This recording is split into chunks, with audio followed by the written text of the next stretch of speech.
আবারও তোমাদের সামনে নতুন একটা ভিডিও নিয়ে হাজির হয়ে গেছি। তো আজকে তোমাদের সামনে বানাবো ম্যাগি মশলা। তো আমরা বাজার থেকে অনেক দাম দিয়ে ম্যাগি মশলা কিনে নিয়ে আসি, আর অনেক দাম দিয়ে বড় কথা নয়, সব জায়গায় কিন্তু ম্যাগি মশলাটা সচরাচর সবসময় আমরা কিন্তু পাই না। আর আমরা যদি বাড়িতেই তৈরি করে এরকম করে স্টোর করে রেখে দিই, তাহলে কিন্তু যখন আমরা যে কোনো রেসিপিতে তৈরি করতে গেলে এই ম্যাগি মশলাটা হাতের কাছে যখন পেয়ে যাব, তখন অনেকটাই সুবিধা হয়।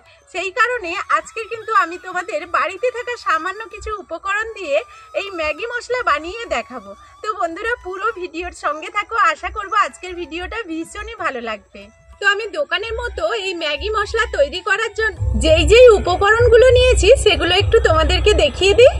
তো এখানে আমি নিয়েছি মৌরি, নিয়েছি ধনে, নিয়েছি জিরে, আর এখানে কিছুটা নিয়েছি জোয়ান, গোলমরিচ আর লবঙ্গ, এখানে নিয়েছি মিথি, আর এটা নিয়েছি আমচুর পাউডার, আর এখানে নিয়েছি কর্নফ্লাওয়ার, আর এখানে আমার কাছে আছে এটা আদার পাউডার। তো এটা আমি বাড়িতেই তৈরি করেছি। আর আদা সারা বছরের জন্য কিভাবে সংরক্ষণ করে রাখবে সেই ভিডিওটাও আমার চ্যানেলে দেওয়া আছে, তোমরা দেখে নিতে পারো। তো এখান থেকে আমি একটু আদা নিয়ে নেব, আর তোমাদের কাছে না থাকলে তোমরা কিন্তু বাড়িতেই আদা একটু কুচিয়ে এটাকে শুকনো করে নিতে পারো। আর এখানে নিয়েছি সেই শুকনো করে রাখা রসুন, আর নিয়েছি একটা পেঁয়াজ, আমি এইরকম করে কুচি করে শুকনো করে নিয়েছি। তো বন্ধুরা, এখানে আরও কিছু মশলা দেব, আর এখানে চিনি দেব, হলুদ দেব। তো আর কি উপকরণ আমি কতটা পরিমাণ নেব, ভিডিও চলতে চলতে তোমাদের সঙ্গে সবকিছু শেয়ার করব, আর তোমাদেরকে বলে দেব কোনটা কতটা পরিমাণ লাগবে। তো বন্ধুরা, এবার আমি উপকরণগুলো কতটা কি নিচ্ছি সেটাই তোমাদেরকে বলে দিচ্ছি। এখানে নিচ্ছি মৌরি 2 চামচ, ধনে 2 চামচ, জিরা 1 চামচ, তো 15টা মতো গোলমরিচ নিয়েছি, লবঙ্গ এরকম 10-15টা নিয়েছি, এখানে মিথি নিয়েছি 1 চামচ। এখন এটা খুব ভালো করে ভেজে নেব।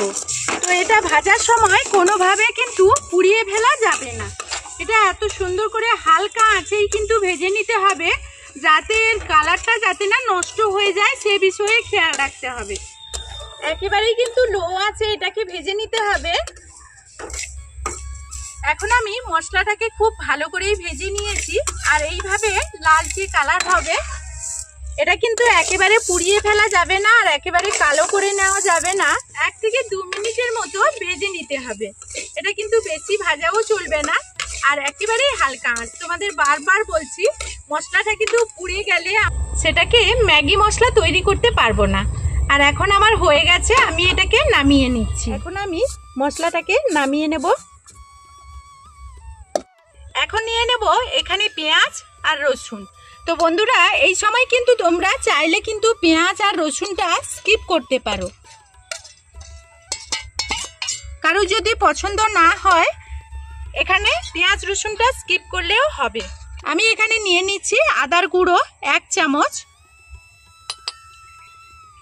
এখানে হাফ চামচেরও কম আমি নিয়ে নিচ্ছি চিনি।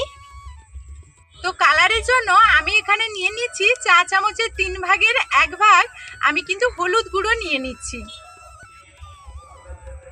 টেস্টটাকে বাড়ানোর জন্য এখানে দিয়ে দিচ্ছি অল্প একটু বিট লবণ।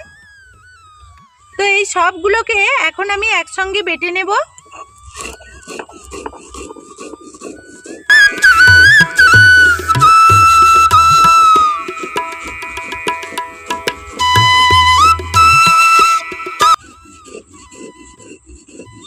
এটা আমি শিলনোড়াইতে বেটে নিচ্ছি, তোমরা চাইলে কিন্তু মিক্সিতেও পেস্ট করে নিতে পারো।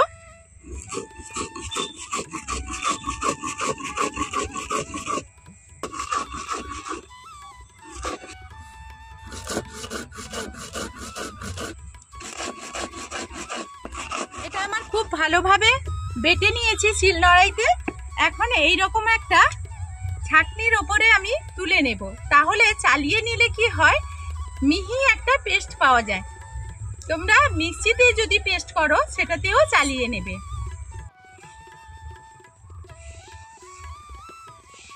তো তো এর মধ্যে আমি আরও কিছু উপকরণ এখানে মিক্সড করব, যেমন এখানে নিয়ে নেব কর্নফ্লাওয়ার। তো বন্ধুরা, এই কর্নফ্লাওয়ারটা আমি বাড়িতেই তৈরি করেছি মৌকা থেকে।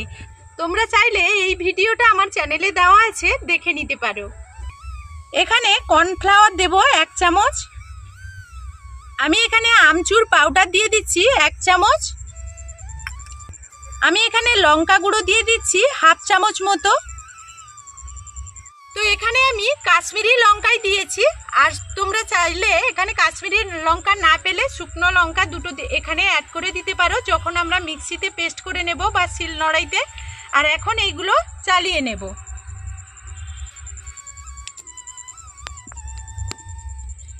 তো বন্ধুরা, এইভাবে যদি আমরা বাড়িতেই সামান্য কিছু উপকরণ দিয়ে ম্যাগি মশলা তৈরি করে নিতে পারি, তাহলে কতটা উপকারে আসে তোমরা বুঝতে পেরেছো। আর আমাদের তো ভীষণই উপকারে আসে। এইভাবে আমি খুব ভালো করে চালিয়ে নিয়েছি। আর এই যে দানাগুলো বেরিয়েছে, এগুলো আমি পরে ফেলে দেব না, তরকারিতে লাগিয়ে দেব। এখন এই সবগুলো খুব ভালোভাবে আমি মিক্সড করে নেব।